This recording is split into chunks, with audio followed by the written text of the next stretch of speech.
Kenyans who were allegedly robbed in Nairobi CBD have shared their personal experiences on social media, and I'm going to share those experiences with you.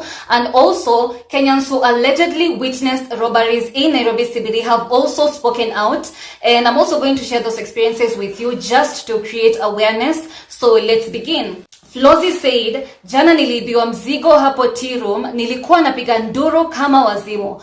I was so confused hadi nikasahau magari za kurudi nyumbani. Thank God nilifika safe, but bila stock.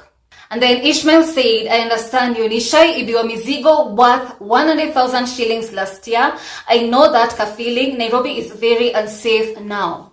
Ben Hans said, kuna sasa hawa wameika damu ya ukimwi kwa syringe. Anakomba ata 50 bob ukimnyima anakudunga. Bonidale said, I lost my phone at gunpoint 2 weeks ago in that Super Metro area. I lost my Oppo Reno 11 Pro and my wallet, but the wallet did not have any money, only ID and ATM. Tomolo Fashion said, it happened to me last Wednesday as I was crossing Moi Avenue, going to Quickmart Pioneer.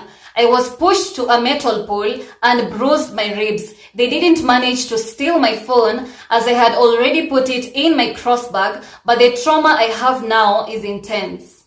Carol Fogo said, 2 weeks ago, I was attacked hapo Galitos and my silver chain ilienda hivyo. Guys, be careful. And then Givens added by saying, me too, silver yangu ilisonga. So Mom to Athena said, my son was robbed his iPhone X na fair at around 7 p.m. 2 months ago in the same area. She's talking about Moi Avenue area. Alivamiwa na majamaa wanne. They even took his bus fare na belts. Rayon Koutua said, also, some of those street sellers standing holding items are actually not sellers. One grabbed me last week around 7 p.m. and refused to let go. I had to retaliate. Brini said, my friend alibiwa simu mpya after ametoka kuibiwa ingine a few weeks ago. Alibiwa na watu walikuwa kwa bike hapo Archives. Alibiwa around 4 p.m. on Monday. Those people waligrab bag yake wakaenda nayo, yet simu yake ilikuwa mpya after kuibiwa simu ingine. Chosen at 40 said, my Samsung Galaxy S24 Ultra was snatched on Saturday last week at noon mchana along Loiter Street. Hapo Kenindia house, and I'm still in disbelief. Wairimu said they took my whole handbag and everything I had after kunishikia panga ati leta tenje. Guys, take care of yourselves, not only in CBD. And then Jeremiah Karani said, hapo kwa Super Metro nilitokwa tenje at around 7 p.m. Since then, tao sipapendi. Edna Chege said, on Friday they tried to steal my daughter's phone as we came from a dental appointment. The guy followed us for some distance, but I had already spotted him and I was just waiting for him to make his move. When he did, ndio alijua I am more of a thug than him. Vokela said, nobody talks about how you can be robbed in broad daylight. Hizo areas are country bus na watu wanaangalia tu. We are encouraging thieves sisi wenyewe. Fatma said, I'm so sorry about your deal. My baby sister was ambushed by 2 men who stole her phone while poking a knife on her neck in broad daylight barely a week ago. Hashtag Sakaja must go. Hashtag high work. And then Esther Nalotwesha said, mimi jana tu hapo Kenyatta Daystar Nairobi campus karibu waninyang'anye simu. Alinikata kidole accidentally, OMG. Maria Rosa said, niliona dem akitolewa human hair wig, ogopa CBD.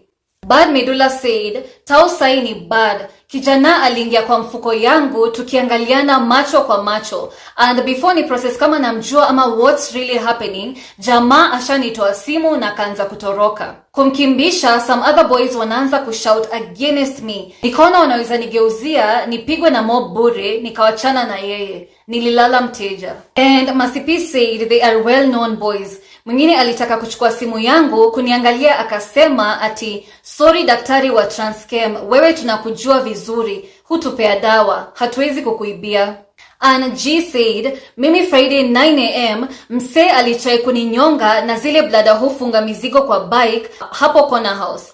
Wadau, nilishika hiyo kitu nikakataa nayo, watu wa Nduthi ndio waliniokoa. A gang of thieves has been robbing people in Nairobi CBD, and they use weapons like knives, broken glass bottles, and even human waste to intimidate Kenyans. The gang of thieves operates along Moi Avenue near Galitos, which is opposite Hilton Hotel. They are also operating near Supermetro Stage, which is near Archives, and also near Ruaka Stage. These thieves are using different methods to rob Kenyans. So near Supermetro Stage, I've had cases of people being dragged to the point of losing consciousness, and then they are robbed by these thieves. And I've also had cases where thieves are carrying their human waste in plastic bags, and they're threatening to smear someone with the human waste unless they hand over their valuable possessions. So when it comes to Galitos, the thieves are actually using violence. I've had cases where people have been threatened at knife point to hand over their valuable possessions. And I've also had cases where the thieves have threatened to smear their human waste on passers-by unless they hand over their valuable possessions.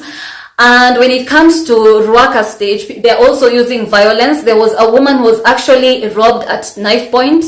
Cases of robbery with violence in Nairobi CBD have exponentially increased within the last 1 week alone. And unfortunately, Nairobi Governor Johnson Sakaja has not yet addressed these insecurity issues. However, the Chief Officer of Environment, Geoffrey Mosiria, has said that there is a group of men who pretend to be content creators and they mingle with the other content creators in Nairobi CBD. However, at night they start robbing these content creators themselves, and they've also robbed other passers-by, and so cameras have been stolen, phones have been stolen. That is according to Chief Officer of Environment Geoffrey Mosiria, and he also said some street families are also robbing Kenyans at night. So if you find yourself in Nairobi CBD past 6 p.m., it is advisable to walk in groups. It is also advisable to put your valuable possessions deep inside your bags and your purses, safe and not easily accessible. You should also have situational awareness. Just look around, know what is happening around you. And some people are also suggesting that if you're in a position to carry a weapon like pepper spray, then you can as well carry it to try to defend yourself from harm.